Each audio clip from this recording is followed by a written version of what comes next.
Yeah, then went into quali. Erik went super quick. For me, slightly compromised, as I mentioned yesterday, is a bit frustrating. Session was compromised due to a red flag, so I knew I could put the car up a lot higher, but we ended up in P12. We got really one lap to go, like this is what I got. And that's a lot of pressure because from my side it went really good. I qualified P6 for the first race.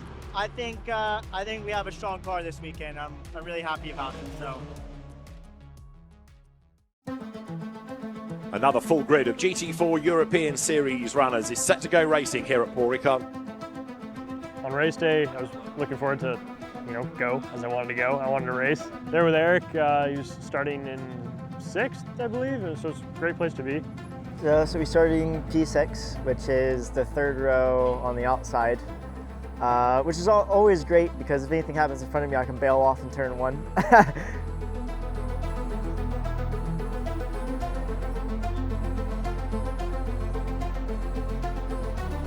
Who's going to make the best start now as we go green? The answer is Porsche. Hendrick still at the wheel of it, gets ahead of Gilbert, up into 3rd place. Luke Ibanez just nosing ahead of Hadrian David, and then Erik Evans in the run-and-go Mustang on the outside line. Had a pretty good opening stint. I got us up to 3rd and 6th. Erik Evans in the Ford Mustang, the Academy Motorsport entry, has done the fastest lap of the race.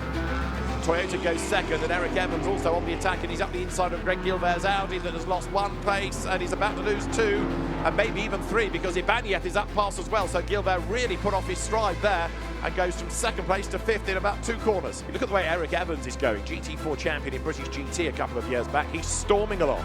A great sounding car as well, that Mustang, isn't it? You can hear it over everything else. Right, so more and more out of that leading group come in. Erik Evans gives way, the American, to the Canadian, Marco Signoretti.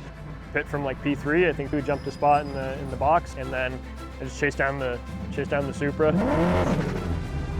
So now as they come over the line, Durant leads in the Supra, Signoretti 2nd in the Mustang.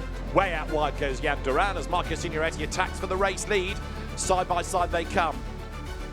Honestly, it's worse than being in the driver's seat because you're not in control. I'm literally watching the TV feed like anyone else. Jan Durant defends the inside line. Marco Signoretti round the outside, levels with him at turn 1. That's the inside for turn 2, but he gets run out a little bit wide, has to back out of it, and then does make the move on the inside at 2, and he's done it. Yeah. Marco Signoretti leads in the Mustang. Knew where my strengths were, just tried to maximize them, and then I knew where his strengths were, and I just tried to make sure I wasn't vulnerable there. So Signoretti now trying to get away from Jan Durant, and it's not quite happening, is it? He's worked hard to get through. Academy Motorsport, Matt Nicol-Jones' team, looked after by Andy Dean. They've done a great job in British. They've come oh so close to success in Europe. And Signoretti here having the drive of his life because he's been under this pressure really ever since he got in the car with round about half the race to go. Onto the Mistral, stretches it ever so slightly past the stricken Kumar Cayman. And this is the part of the circuit where if that Supra is going to have any real chance, this would be it. Nose to tail, down towards turn 1. And now Signoretti is having to go defensive more and more. He hasn't got the pace to get away. All he can do is try and preserve the race lead. Signoretti doesn't close the door. He then goes halfway in the middle of the track, stops it there. He'll stop it again at this corner and try and get the drive out of this corner onto the Mistral. Durant is tucked up behind. The slipstream's going to be so strong. I think Signoretti might even have to defend into Scene corner here. Mustang on the inside, they lean on each other a little bit. Signoretti asserts himself, goes by. Right, Signoretti, last lap, he's managed to pull enough of a gap over the Toyota, I think. Coming in the last 3 corners, I knew I was fine because I had that gap. Just drove my pace and I knew I'd be safe. Come up last corner, go through all the gears nice and clean, get to the line and see the guys hanging over the pit wall was pretty exciting. First win for a Mustang, first win for Academy Motorsport, first win for Erik Evans and Marco Signoretti, who take the checkered flag to win race 1 of the year at Paul Ricard.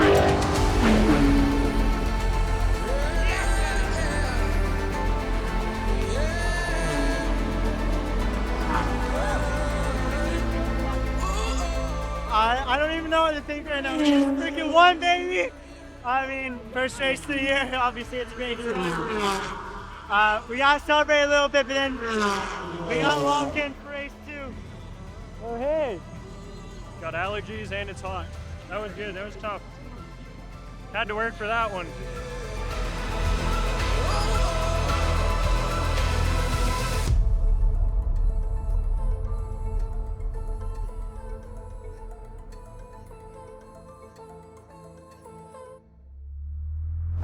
countdown continuing now, ready to get the cars underway for our second race of the weekend.